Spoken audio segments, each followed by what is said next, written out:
IPL रद्द होने की इनसाइड स्टोरी क्या है, आईपीएल क्यों रद्द करना पड़ा और क्या इसका संकेत बहुत दूर तक है। आखिर ऐसी कौन सी वजह रही कि 2008-9 से अभी तक सरकार को 3,500 करोड़ का टैक्स दे चुकी आईपीएल को बीच में रद्द करना पड़ा। आईपीएल का ब्रांड वैल्यू 2019 में 47,500 करोड़ रुपए का था, लेकिन 2020 में और 2021 में इसमें गिरावट आई और तकरीबन 46,000 करोड़ रुपए का हो गया। ये गिरावट कोरोना की वजह से आई, वरना इसमें उछाल ही दिखता। आईपीएल रद्द होने की वजह से बीसीसीआई और आईपीएल को 2,000 करोड़ रुपए का नुकसान हुआ है। 2,000 करोड़ रुपए का, ये कोई छोटी मोटी रकम नहीं है, लेकिन ऐसी कौन सी वजह थी कि बीसीसीआई ये दाव खेलने को तैयार हो गया। इसी आईपीएल से 2020 में बीसीसीआई को तकरीबन 4,000 करोड़ का फायदा हुआ था और इस बार यह अनुमान रखा गया था कि 3,000 करोड़ का शुद्ध मुनाफा आईपीएल से बीसीसीआई और आईपीएल मिलाकर कमाएंगे। इसकी पूरी इकोनॉमी कहती है कि आईसीसी की कुल कमाई एक साल के भीतर यानी एक फाइनेंशियल ईयर के भीतर तकरीबन 15,000 करोड़ रुपए की होती है और आप सबको पता है कि आईसीसी का एक बहुत बड़ा रेवेन्यू बीसीसीआई देता है जो तकरीबन 5 से 6,000 करोड़ रुपए का है, यानी 33% आप कह सकते हैं जो बीसीसीआई अकेले भुगतान करती है आईसीसी को। लेकिन ये भुगतान कहां से होता है? बीसीसीआई की कुल कमाई एक साल के भीतर जो 5 से 6,000 करोड़ रुपए है उसका 70% हिस्सा सिर्फ आईपीएल से आता है, यानी आईपीएल एक बहुत बड़ी कमाई का जरिया है। और जैसा कि मैंने आपको पहले भी बताया कि अभी से 2008-9 से लेकर अभी तक सरकार को 3,500 करोड़ रुपए का टैक्स मिल चुका है।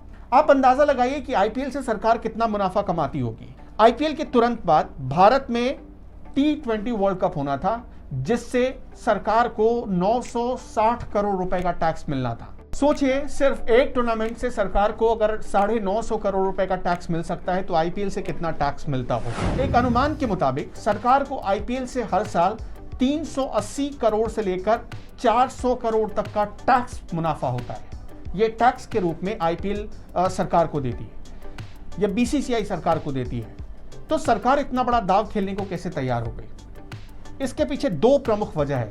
पहली वजह कि देश में लगातार आवाज उठने लगी थी कि अगर स्कूल की परीक्षाएं रद्द हो सकती हैं, अगर यूपीएससी और एसएससी की परीक्षा रद्द हो सकती है तो आईपीएल क्यों नहीं रद्द हो सकता। एक सेंटिमेंट था देश में, सरकार के ऊपर दबाव बढ़ा और सरकार ने फैसला लिया। लेकिन दूसरा सबसे महत्वपूर्ण बात वो ये है कि क्या आईपीएल रद्द करके सरकार ने एक संकेत दे दिया है कि आने वाले दिनों में लॉकडाउन लगाया जा सकता है। अब सोचिए, देश में जब कोरोना के मामले पीक पर हैं, यानी तकरीबन 4 लाख के आसपास पहुंच चुके हैं, सरकार ने या बीसीसीआई ने आईपीएल को रद्द करने की तरफ तब तक इशारा नहीं किया जब तक आईपीएल खेलने वाले प्लेयर्स कोरोना पॉजिटिव नहीं होने लगे। यहां कहने का मतलब यह है कि पहला पॉइंट यानी सेंटिमेंट का कोई खास असर नहीं दिखा था बीसीसीआई और आईपीएल पर। इसलिए हम दूसरे पॉइंट पर आते हैं। समय से पहले यानी सिर्फ 29 मैच कराकर आईपीएल रद्द कर दिया जाना क्या यह संकेत दे रहा है कि सरकार आने वाले दिनों में लॉकडाउन लगाने जा रही है? कुछ जानकार तो ऐसा ही मानते हैं, वरना सरकार हजारों करोड़ रुपए नुकसान का दांव कैसे खेल सकती है। तीसरी बात और ये तीसरा तर्क, कुछ लोग ये भी कह रहे हैं कि जय शाह जो कि बीसीसीआई के वाइस प्रेसिडेंट हैं, उनका वो एक तरीके से वाइस प्रेसिडेंट है लेकिन चलती उनकी पूरी है, वो प्रेसिडेंट के रोल में ही होते हैं। सौरव गांगुली डमी हैं, सौरव गांगुली एक रबर स्टाम्प की तरह है। तो ऐसे में जय शाह और सरकार का सीधा कनेक्शन बनता है अमित शाह की वजह से। तो क्या इसमें सरकार का भी कोई रोल था? हम ये दावे के साथ तो नहीं कह रहे, लेकिन इस वक्त जो पूरे माहौल में, पूरे देश में जो चर्चा है वही बात आपको बता रहे हैं।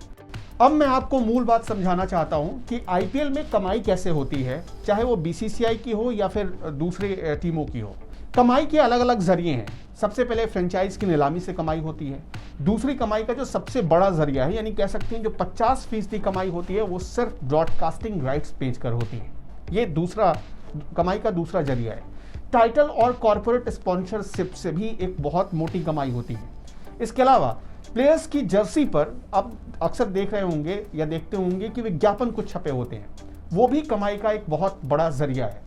इसके साथ साथ जब कभी टिकटों की बिक्री हो रही थी, आजकल पिछले 2 साल से हम देख रहे हैं, यानी 2020 के सीजन में हमने देखा और इस सीजन में देखा कि लोग यानी दर्शक नहीं जा रहे हैं स्टेडियम में, इसलिए टिकटों की बिक्री नहीं हो रही है। लेकिन जब टिकटों की बिक्री होती थी तो कमाई का एक वो भी जरिया होता था। इसके साथ साथ इनामी राशि, उसके लिए भी कुछ स्पॉन्सर हायर किए जाते हैं, वो भी कमाई का बहुत बड़ा जरिया है। साथ ही साथ लोकल स्पॉन्सरशिप भी हासिल की जाती है आईपीएल की तरफ से, वो भी कमाई देती है।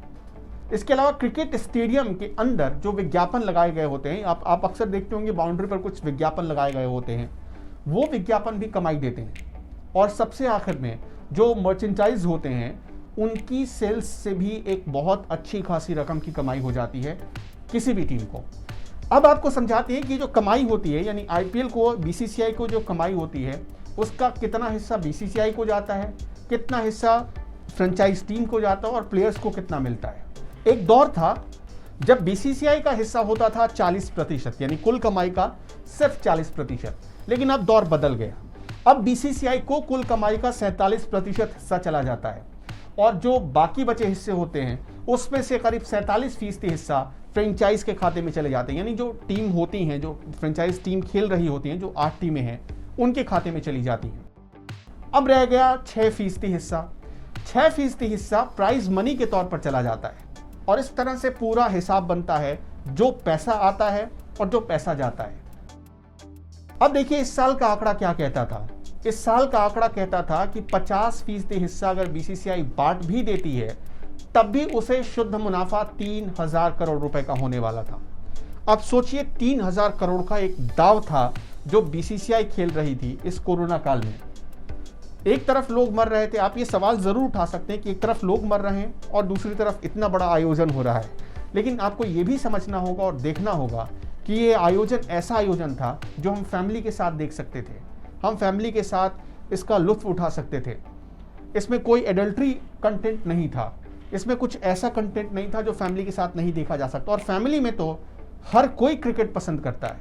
इसलिए आईपीएल रद्द होना कितना सही है कितना गलत, ये मैं आपके ऊपर छोड़ता हूं, लेकिन मेरा मकसद सिर्फ इतना था कि मैं आपको आईपीएल का पूरा सिस्टम समझा सकूं और मतलब समझा सकूं कि आईपीएल को रद्द करने के फैसले के पीछे कहीं दूरगामी मैसेज तो नहीं छिपा हुआ है।